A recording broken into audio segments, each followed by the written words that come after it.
encouraged them and armed them and helped them to encourage them to commit atrocities and violations against the Darfur people. Yet it continues. So what's the benefit that Bashir or others are getting from doing this? Well, I mean, do they want to completely wipe out the indigenous population there? And to do what? Again, I don't think it's absolutely clear. I mean, I think what he wants to do is he wants access to the oil land, that there's a tremendous amount of oil reserves in the Darfur region. And one of the things right after it was announced that the indictment was going to be handed down, he went out and made a speech in the Darfur region, but he was also out there scouting the oil areas. So that's one of the concerns. We've also had Sudanese historians who have told us that as the Western region was beginning to mobilize politically to become a strong entity, and I should step back and say that there is a great deal of hostility towards Bashir, even in the north. The Arabs are not necessarily pleased with him himself, and Bashir and the Khartoum government are not popular. If there was a free and fair election, they would not be elected. And the Western region was beginning to mobilize and organize in a way that, if you look historically, the Western region had been divided up in three parts for political reasons, to sort of diminish their political power. They were beginning to come together and form a political bloc, which, if they had joined the South, would have been even more difficult for Bashir. And that became a threat to him. And that became a threat to them. So but you did mention oil, which brings us to China. So, Mark, I want to ask you about China's role in all of this. Sure. Well, China is the largest importer of Sudanese oil, and in order to continue that, to feed its booming economy, it provides political, diplomatic cover for Sudan. So anytime there's a resolution at the UN Security Council, China continues to weaken or threatens to block any more robust approach to supporting the peacekeepers or diplomatic measures to bring the crisis to the end. Which is part of why activists in response are divesting specifically from Asian and European companies that are invested in Sudan that are financing this genocide. So it's a great avenue where we can target these companies. But explain how they're actually financing genocide. American citizens. American citizens and the Chinese, frankly. Well, the Sudanese government needs money to commit genocide, and it does that with foreign direct investment because it doesn't have an effective, exactly. So it purchases guns, bullets, bombs, and the way it is able to purchase those things is with foreign companies drilling oil and giving it the oil revenue to do it. All these companies are Asian and European, and so these companies are financing this genocide in Darfur. Americans are connected because these companies are traded on our stock exchanges.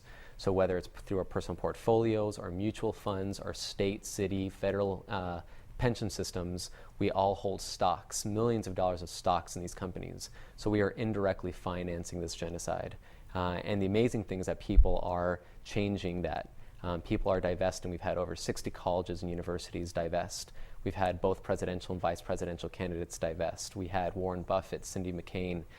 We've now just gotten the 29th state to divest, ensuring. And is that having an impact? Yeah, so we've seen Genocide Intervention Network we've tracked it with quarterly reports. 12 companies have pulled out or significantly altered their behavior. So we're already seeing company behavior change because of the divestment results. But are you seeing an impact on the ground in Sudan? Well, not yet. The government we're seeing a change in their behavior where they do have conference calls or they're putting in full-page ads in the New York Times calling for investments in Sudan because they're feeling the pressure, so that money that would otherwise potentially have gone to purchasing guns and bullets to kill people, they're now having to do a PR campaign to counter the divestment momentum that we're getting here in the U.S. Going back to China, Gerald, is China do they have influence on the government in Khartoum? Oh, absolutely, but they choose not to use it. China has made very clear across the continent that they're not going to concern themselves with rule of law, with human rights violations, with internal governance, except when it it directly impacts their own investments. Financial impact. Absolutely. Absolutely. We've seen this throughout the continent. Even though they say they don't interfere in the internal affairs of these countries, they do when it impacts their interest. we do anything about that? I mean, Well- I don't think we have well, a whole you know- lot of say on what China does. Yes and no. I mean, it's hard to influence China. However, China wants to be a major player on the global economic stage. And we are helping facilitate that with our investments. And there's no question that we have a lot more influence on them than we'd like to admit. And I think we need to use it in every way possible to hold China accountable. If China, and one of the things that China has to learn is that the African people are going to begin to hold them accountable as well. China is following the footsteps of the Western countries in the post-colonial era, where they didn't interfere with internal affairs except when it was in their interest, when they didn't really concern themselves with human rights violations, when hundreds of thousands of Africans were killed, but their investments were protected, all is okay. No, China can't continue to operate this way and expect people are just going to smile and watch. Gerald, the UN and the African Union have peacekeeping troops in Darfur. How effective have they been?